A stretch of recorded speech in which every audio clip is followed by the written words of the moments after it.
One of the more difficult, I guess you call it second order effects of having PTSD or experiencing trauma was the impact that it had on my relationships. And being able to know how to bridge the gap is so important. And so today we're bringing on a special guest, Sarah Wall, and she's going to be sharing some really incredible tips on how to repair and rebuild relationships. Do you want to achieve your goals, but anxiety is tripping you up? Like to keep those fun weekend plans, but depression has you counseling again? Hey, I'm Lori, dog mom, lover of nature, and hygge enthusiast. Positive psychology skills help me overcome chronic severe PTSD. If you're ready to learn how to overcome your anxiety and depression and rediscover happiness and purpose in life, then get your cozy on and let's get started. Welcome back to Practical Solutions for PTSD. Have you found yourself lately carrying an emotional weight very quietly? You could have this front up where everybody thinks you have it all together, but underneath you just have this crushing emotional weight that keeps getting heavier. Maybe you're trying to manage your anxiety and depression on your own. If life has started to feel smaller than it used to, I want you to know that you're not alone. And you don't have to figure it out by yourself either. Sometimes the first step towards relief is simply learning one small shift that can change the direction of the downward spiral.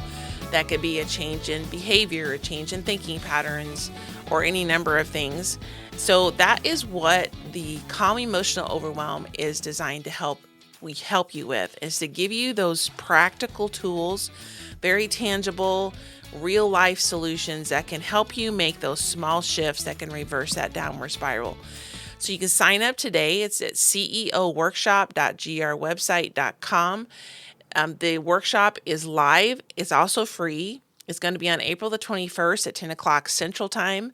You can sign up today at ceoworkshop.com or .grwebsite.com. Again, that's ceoworkshop.grwebsite.com.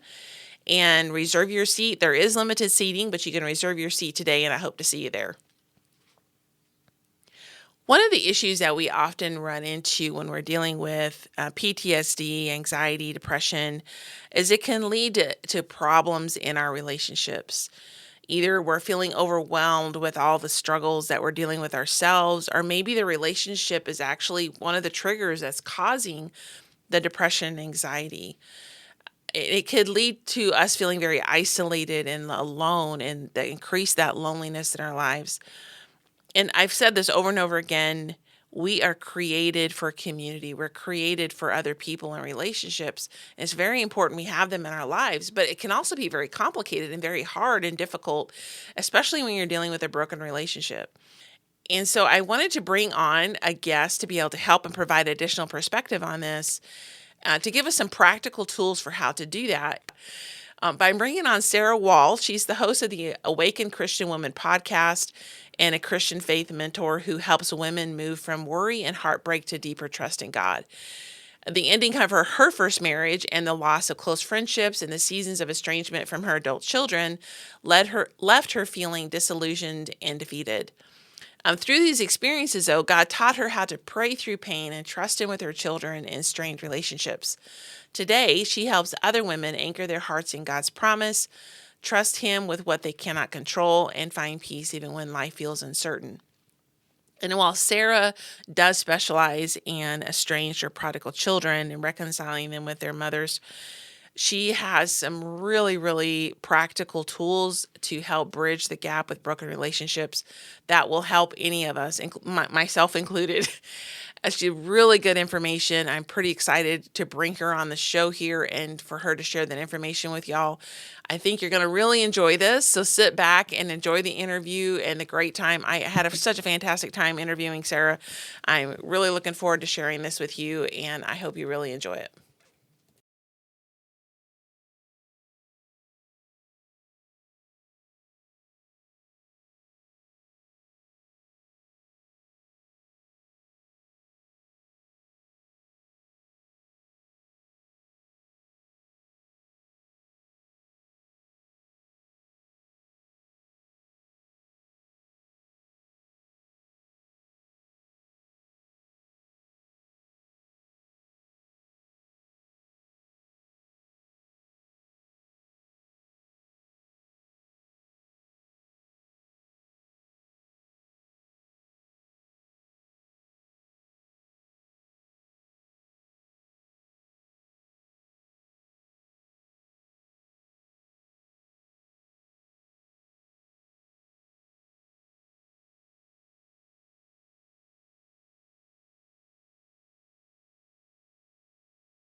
there's a lot of problems that come along with depression and anxiety that can take a toll on relationships. PTSD. I know for myself and many others, you tend to withdraw from people until you're in a place of being able to, for healing and being able to safely reconnect. So that's one of the reasons I wanted to bring you on is to be able to help people to know that, from someone else's voice than just myself all the time, to get some other perspectives on how to do that. But before we jump into the questions, I want to give you just a window of time to tell people a little bit about yourself, what you do, and what your mission is. Well, thanks so much, Lori, for having me on. I really appreciate it. I am the host of the Awakened Christian Woman podcast, and I help moms who are dealing with estrangement from their adult children or who have a prodigal child that they're worried about in terms of that child's salvation. And so I just help walk them through the journey of estrangement, which I've been through myself with my children, and I've come out on the other side. And so I have I believe that the Lord brings us through these tests to give us testimonies. That's what I believe He's called me to do, is to help other women who are in that situation and to give them hope and to give them the tools that they need to get through it. That's wonderful. I really do appreciate that because rebuilding and reconnecting with people is not easy. Or even just, I mean, the relationships in and of themselves are complicated because we're complicated and we bring that into a relationship. So having someone that's been there, done that, and has some tips on the other side, I'm really glad that you're here on the podcast today and looking forward to the advice and hope that you're offering the audience here. So, first question is when you're looking at, you're in a position with a broken relationship for whatever reason, it could be an estranged child, husband, whatever it could be, just a broken relationship. What do you need to do for yourself to get yourself ready or in a position to be able to recreate or reconnect or heal that relationship? I think that is such an important question because a lot of times when we find ourselves in that dire situation, our natural instinct is to try to chase them down or reach out right away. And that usually ends up backfiring because we're just being driven by our emotions and we're not really thinking through the dynamics of the relationship or how we really need to come across in a healthy way. And, so in my situation, I've made all of those mistakes and I want to help people avoid those mistakes because it Absolutely. just results in a lot of inner turmoil. And sometimes you really set the relationship back a few steps when you react quickly rather than thinking it through. So, one of the things that I think is so important when you're thinking about reconnecting with someone and you've had a challenging or strained relationship with them is to just make sure you're in a really good headspace yourself before you reach out to them because you have to go into these conversations feeling emotionally balanced and emotionally well before you go into something that could stir you up more or create a lot of stress. So, the idea behind this is to just really settle your soul Hmm. to the point where you feel like, okay, I am completely filled up. I am feeling good. I'm feeling healthy.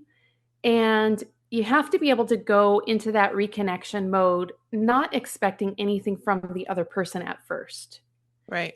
because you don't know how that other person is going to respond or if they're going to be willing to invest in the relationship the way that you are. So you may initially have to put forth quite a bit of effort, even a lot, to get the relationship back on track. But I will say that if you are persistent and authentic, your effort will usually pay off.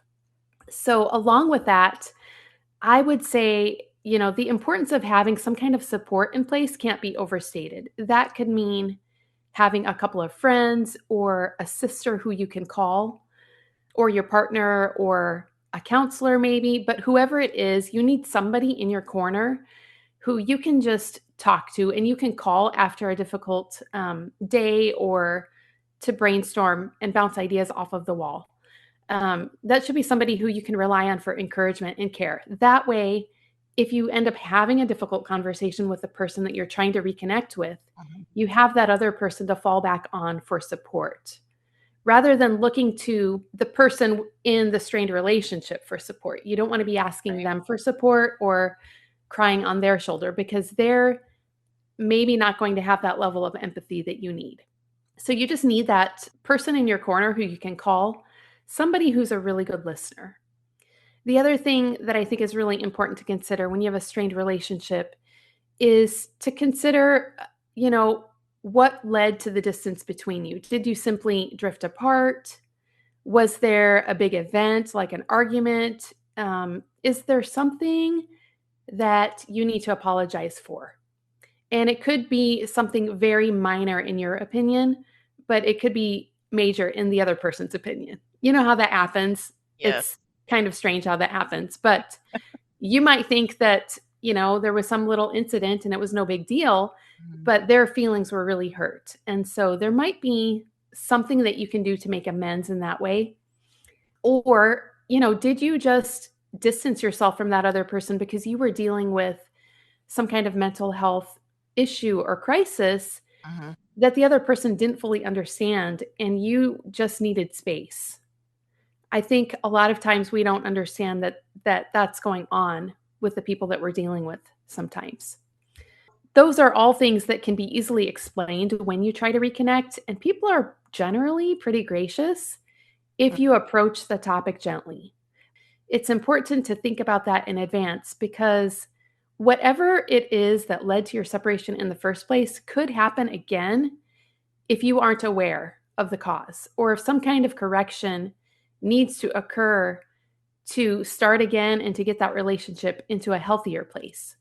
Ultimately, that's what we want. We want the relationship to not only resume, but to be healthier than it was before. So, and then the last thing I would probably do before I reach out would be to just spend some time in prayer with the Lord about that relationship, about the other person. I would ask Him to soften their heart. I would ask Him, to give me guidance on how to prepare for the conversation and to give me peace because um, that I find is just invaluable. I really like that approach, especially when you're talking about, well, one, most important is getting God's direction and help with us, but also having someone support you through the process. So you're not looking to the person you're trying to rebuild a relationship, looking to them for emotional support because you have to have some kind of foundation to be able to pull on. It's kind of like having a bank account with zero in it. You can't take money out of it. So being able to have something there to call on, you can't do that with a relationship you're trying to repair. So having someone else to come along and support you in that process would be Mhm. really important at that point. I like that. That's really good. It's really nice to have someone who is disconnected from that relationship that you're trying to resolve. Yeah, If point. you can call a friend, that would be better than maybe relying on your spouse if you're dealing with an estranged child, for example, because your spouse is so close to that Right. strained relationship that it's hard for them to be objective. But a friend would be more objective and unbiased and less prone to draw conclusions, if that makes sense. Yes. Totally. I've been connected to a couple like that, so that makes complete sense to me.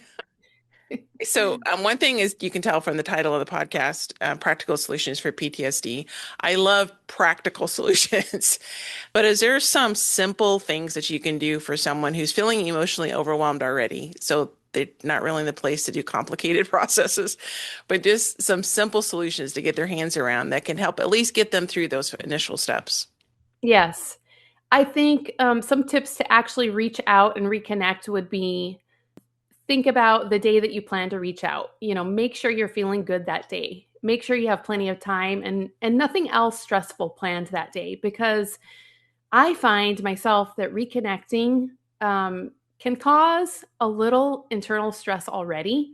So you don't want to be dealing with Absolutely. multiple stressors at the same Yeah. time. So if you can think ahead and manage that, that's pretty easy to do, right?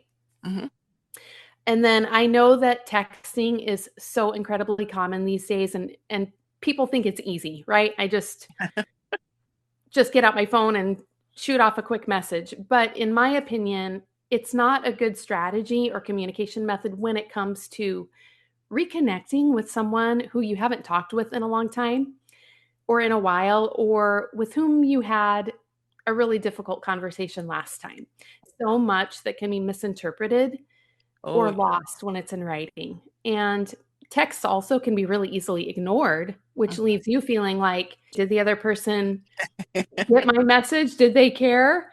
Are they going to respond? All of those questions start kind of Yes. plaguing your mind and creating some internal anxiety. So, the receiver of a text really misses the person's tonality, their expression, their pacing, and you get all of that in spoken communication. So, when I'm talking to estranged moms, which is primarily who I help, I Mhm. always tell them that it's better to either call, make a call, or send an audio text or leave a voicemail, because then at least your loved one hears your voice. It's a lot more personal, it's more authentic, and you can convey care in the way that you sound. People like hearing your voice. I mean, that's why people love podcasts, right? Right.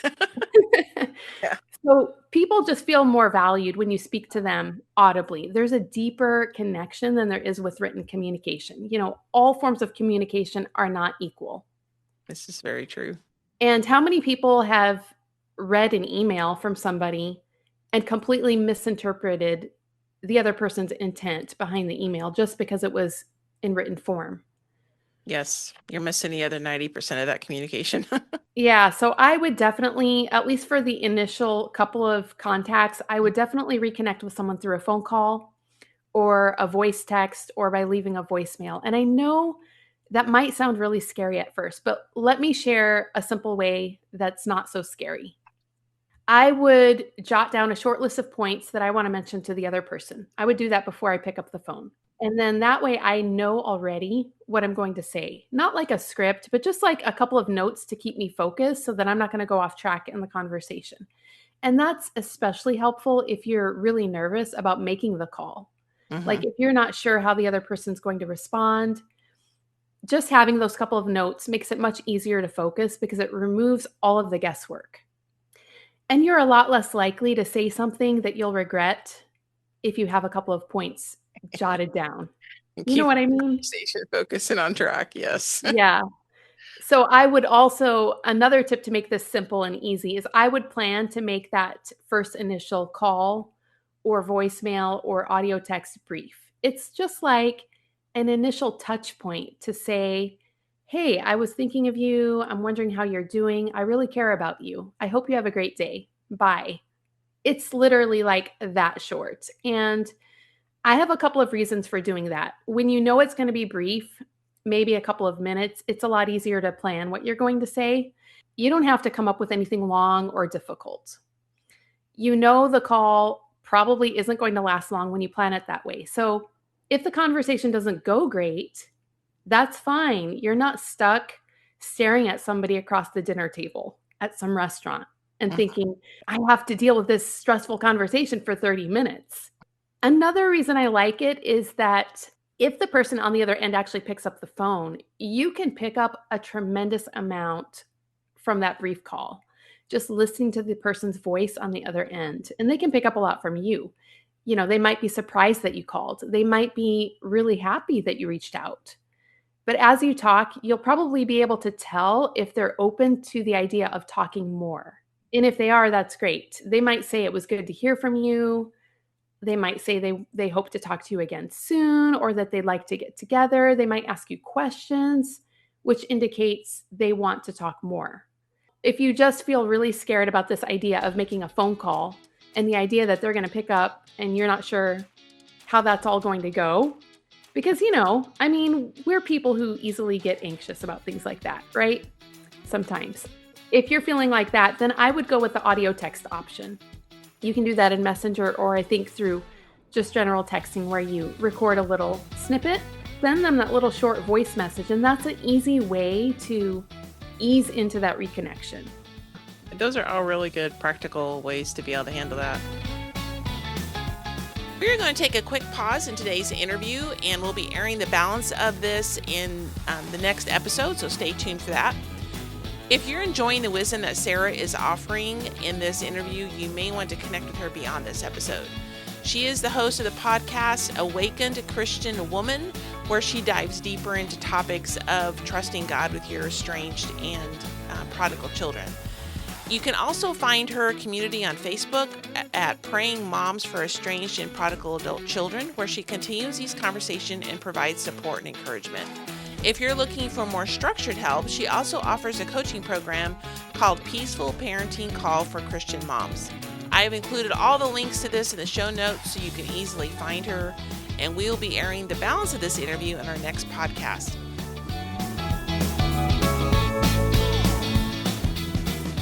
A quick reminder to sign up for our upcoming workshop. It's ceoworkshop.grwebsite.com to join the Calm Emotional Overwhelm workshop on April the 21st at 10 o'clock Central Time. Hey, my friend, I hope you enjoyed today's episode. If so, would you please take 30 seconds and share it with someone you know who may be struggling with depression and anxiety? Also, would you please leave a quick review for the show? Knowing how this podcast is helping you fills my heart with so much joy, and it motivates me for future episodes. For now, it's time for Sam and I to head outside to enjoy some sunshine and fresh air. We'll see you back here on Tuesdays and Thursdays for more great episodes.